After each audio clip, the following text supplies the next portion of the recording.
Revelation 19:11 says, "And I saw heaven opened, and behold a white horse, and he that sat upon him was called Faithful and True, and in righteousness he does judge and make war." Zechariah 14:4 says, "He will take his stand on the Mount of Olives east of Jerusalem, and the mountain will split in half, forming a wide valley that runs from east to west."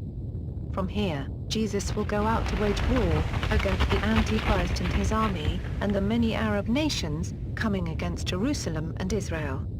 Joel 3:16 The Lord roars from Mount Zion. His voice thunders from Jerusalem. Earth and sky tremble. But he will defend his people. Revelation 19:14, "And the armies which were in heaven followed him upon white horses, clothed in fine linen, white and clean." Joel 2:4, "They look like horses.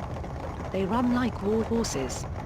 As they leap on the tops of the mountains, they rattle like chariots. They crackle like dry grass on fire.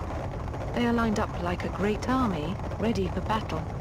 As they approach, everyone is terrified. Every face turns pale. They attack like warriors. They climb the walls like soldiers. They all keep marching straight ahead and do not change direction or get in each other's way. They swarm through defenses, and nothing can stop them. They rush against the city. They run over the walls. They climb up the houses and go in through the windows like thieves. The earth shakes as they advance. The sky trembles. The sun and the moon grow dark, and the stars no longer shine. The Lord thunders commands to his army. The troops that obey him are many, and mighty. How terrible is the day of the Lord! Who will survive it? Revelation 19:19, "Then I saw the beast and the kings of the earth and their armies, gathered to fight against the one who was riding the horse and against his army. The beast was taken prisoner, together with the false prophet who had performed miracles in his presence. It was by those miracles that he had deceived those who had the mark of the beast, and those who had worshipped the image of the beast. The beast and the false prophet were both thrown alive into the lake of fire, that burns with sulfur." This burning place is likely the valley which Jesus creates by splitting the Mount of Olives. And into it will be thrown the Antichrist and his false prophet, who deceived many by his satanic miracles, such as calling fire down from heaven, in the sight of people. It will be by these miracles, which people will be deceived into taking the mark of the Antichrist, wage war against the Arab armies, gathering against Jerusalem and Israel. It will be in the valley of Megiddo, where this much published Battle of Armageddon will take place, between Jesus Christ and the 10 Arab kings and their armies, which they have assembled together, and are advancing toward Israel to destroy the last remnant of the Jewish people. Revelation 19:12 describes Jesus saying, "His eyes were like a flame of fire." Revelation 19:15 says, "Out of his mouth came a sharp sword, with which he will defeat the nations. He will rule over them with a rod of iron." The sword from his mouth will utterly destroy these Arab armies by a burning fire.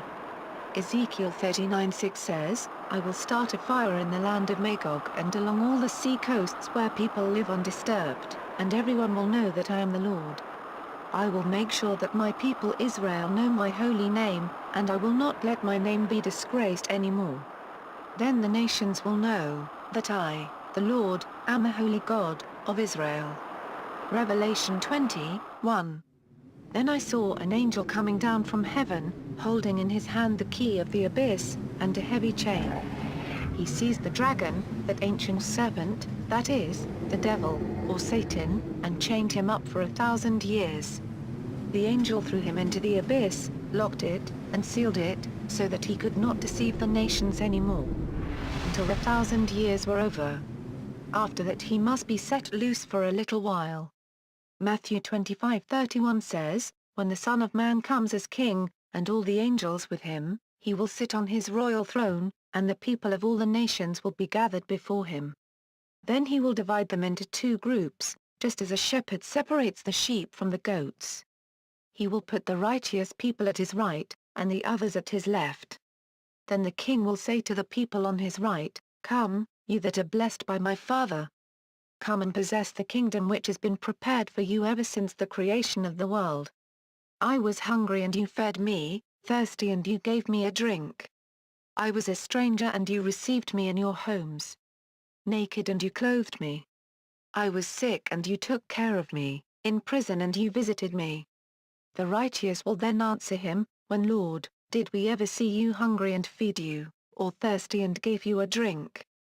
When did we ever see you a stranger and welcome you in our homes, or naked and clothe you? When did we ever see you sick or in prison, and visit you?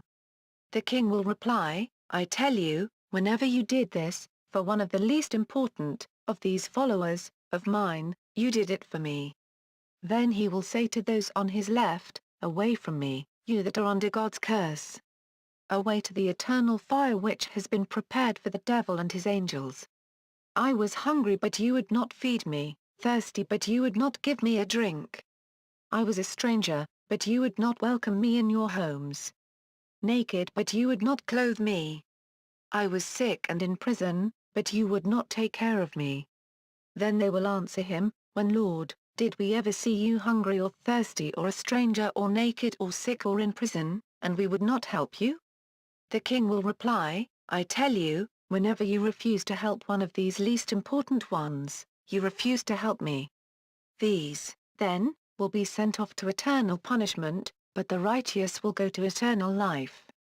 As you can see from these sayings of Jesus, those non-Christian people left alive, will be judged by Jesus by whether or not they helped the Christians, in the hour of their great distress. The poor, the needy, the sick, and those Christians being persecuted and imprisoned, by the nations, because of their belief in Jesus. Those who take care of the Christians will be welcomed into Jesus Christ's kingdom, but those who refuse to help them, or take care of them, will be cast in the lake of fire.